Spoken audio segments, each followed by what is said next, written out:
This is what makes the ending of any year so damn fun. Going back through the last 12 months and seeing who has shone brighter than the brightest star. In WWE, AJ Styles held a top title for 371 days, something that we should all be smiling about for a long time. And Becky Lynch became the man, and arguably the most over person in the whole damn company. Samoa Joe continued to prove that he can recite any script to make it sound real, and Elias found his groove as a babyface. Outside of that, Pete Dunne flew the flag for British wrestling all over the shop. NXT champion Tommaso Ciampa reframed what it is to be a heel in the modern age. Adam Cole is a sports entertainment megastar in the waiting, and Velveteen Dream, remember, is only 23 years old. Then there's New Japan Pro Wrestling, which was lit up with the likes of Chris Jericho and Jay White as Minoru Suzuki started and celebrated his 30th year in the industry in just incredible fashion. We could also mention Walter or the likes of Joey Janela, the point being it's been a pretty good year all round for the world of pro wrestling, but we gotta select 10 of the best, so here we go.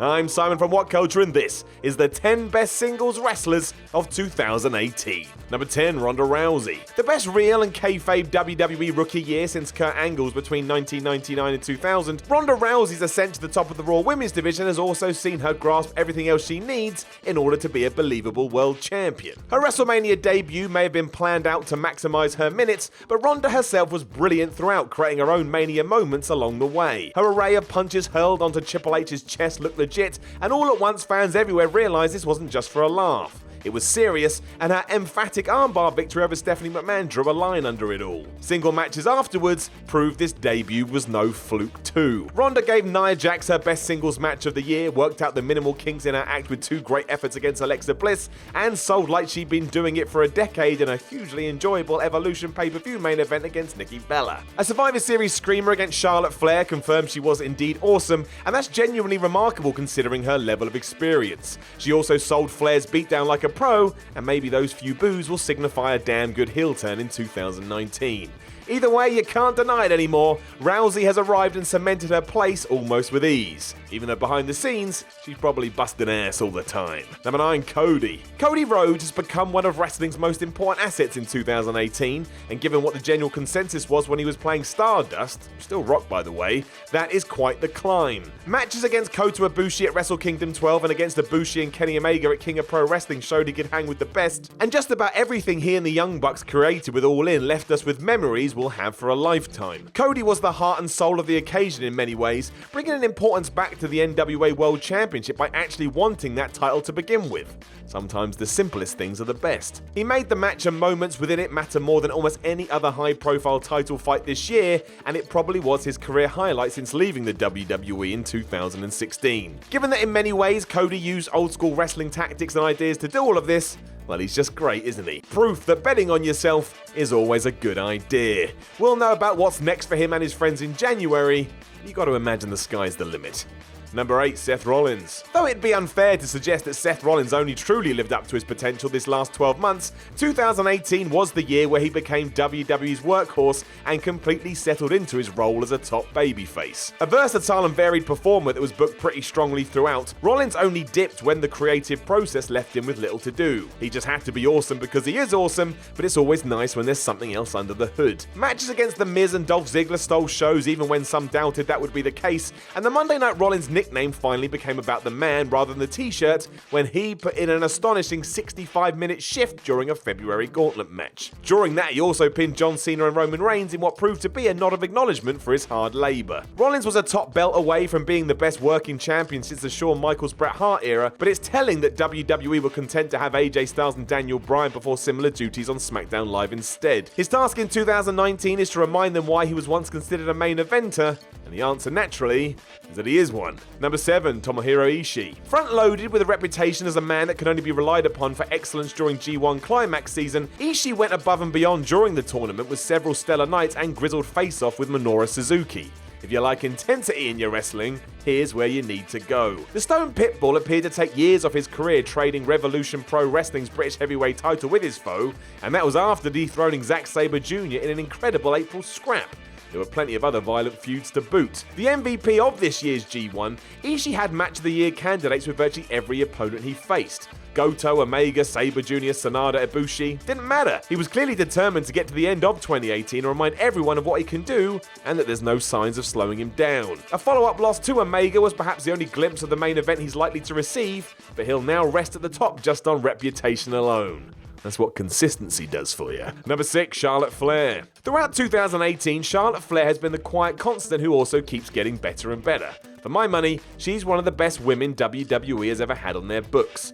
While there was some eyebrow raising after her WrestleMania 34 victory over Asuka, that was still an outstanding contest proving that she'd become a bankable star on her own terms. Whatever shadow there may have been from Father Rick was long and gone. She was given little to sink her teeth into after losing the title she'd so gamely defended against the Empress of Tomorrow, but a SummerSlam win over Carmella and former best friend Becky Lynch proved a spectacular jumping off point. A feud of the year contender with Becky went all the way to become one of the best WWE singles matches of the year at Evolution, and opportunity would knock again when she became Lynch's replacement for a Survivor Series showdown against Ronda Rousey. Though by no means a carry job, Charlotte's character work elevated the match for both, particularly when things got violent. Every woman of any skill can rely on Flair to give her the best match they've ever had, and even if it is true that WWE has picked her as the chosen one, good! She fits that role perfectly because she's earned it. I bet in 2019 we'll be having this conversation all over again. Number 5, Johnny Gargano. Johnny Gargano shifted from Johnny Wrestling to Johnny Takeover in 2018 with a host of matches that were so good, many described them as performance art. Usually when individuals say things like that, you want to punch them in the face, but given how amazing Gargano has been, it's likely true. Managing to get sympathy like no one else, he had top-tier matches with Andrade Cien Almas at January's TakeOver Philadelphia before Tommaso Ciampa mauled him in a post-beatdown assault. Their war in New Orleans could be considered the greatest NXT match in history, and that praise did come from all corners, including Dave Meltzer, who gave 5 stars to both this and the aforementioned scrap with Andrade. The common denominator?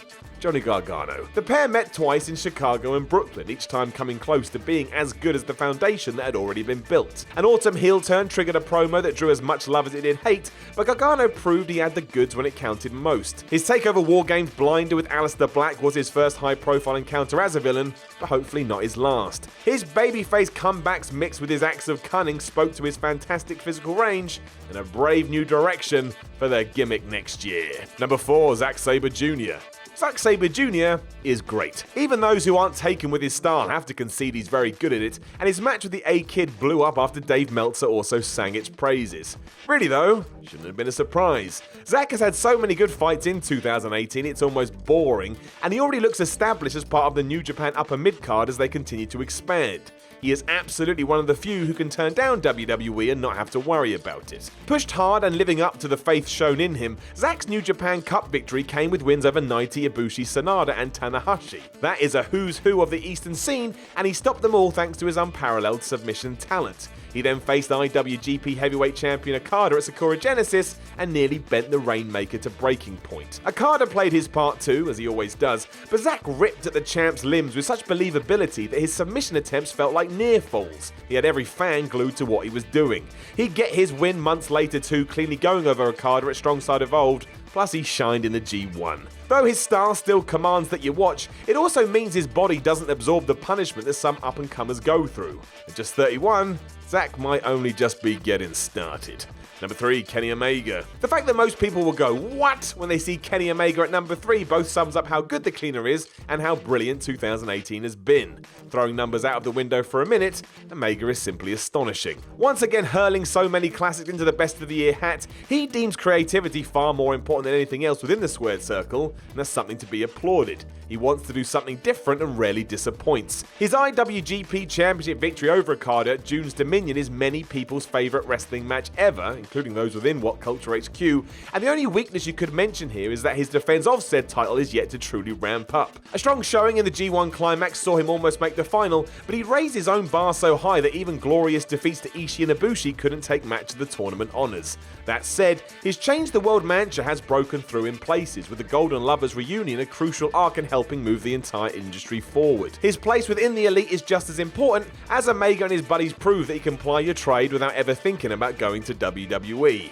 In short, Kenny wants to take over the universe, and only when he's achieved that will he head to the so-called big leagues. Could that be in 2019? Even if so, what he's done outside of those walls won't likely be forgotten anytime soon. Number 2, Hiroshi Tanahashi. When Hiroshi Tanahashi and Jay White had a Wrestle Kingdom match that was alright at best, that did little to help the former. It seemed certain that 2018 would be the year that Ace formally gave up his throne to the man that had already taken it. But that's not really what happened. Instead, a showdown with then IWGP champion Okada was like the best birthday present ever, telling a story without pulling the punches. Though gutsy and competitive throughout, Tanahashi was well beaten by the better man, and the year's most pleasant booking surprise, it was the first of a brand new trilogy between the company's greatest modern day rivals. The old Tanahashi was then brought back to life in his first G1 Climax match. Absorbing a horrific beating from Minoru Suzuki, Tanahashi fought through the pain to claim some points, selling as if he thought screaming would magically make all this agony go away, while simultaneously making him stronger. His only tournament loss to Jay White made amends for what had happened in January, and from there Tanahashi took back the respect and honor of his peers with match after match that rolled back the clock to the form that saved the entire company a decade earlier. His Wrestle Kingdom 13 battle with Kenny Omega will represent an old school philosophy clashing with a new, and if nothing else, Tanahashi has proved that form is temporary, class is permanent. Number 1, Kazuchika Okada. There were 2 Okadas in 2018. One was the greatest wrestler in the world, a man at the top of his game and constantly proving it, making the title he held mean more and more with every passing day. The other was a figure who fell unexpectedly from said summit pretty quickly, broken by the loss of that championship and status, as it turned out, that had defined him with a certain fragility all along. That's poetry, my friend. Persona A required him to be the best wrestler in the world, and he performed the duty as you or I would a basic daily task. Persona B required him not just to be the best wrestler in the world, but somehow convincingly act as if he wasn't, a skill almost entirely at odds with everything every wrestler is ever taught. It's ridiculous that he was able to pull this off, especially because he was the near unstoppable Rainmaker until June, and then a broken version of himself ever since. In between all of that was a match with Kenny Omega 2, as well as encounters with Zack Sabre Jr., Sanada, Tanahashi, Suzuka, Ospreay, Waltz, Skull, Page, and virtually everybody else he shared the ring with this year. Basically, he's one of the greatest wrestlers ever, and we're seeing it happen in front of our eyes. That ain't too shabby at all.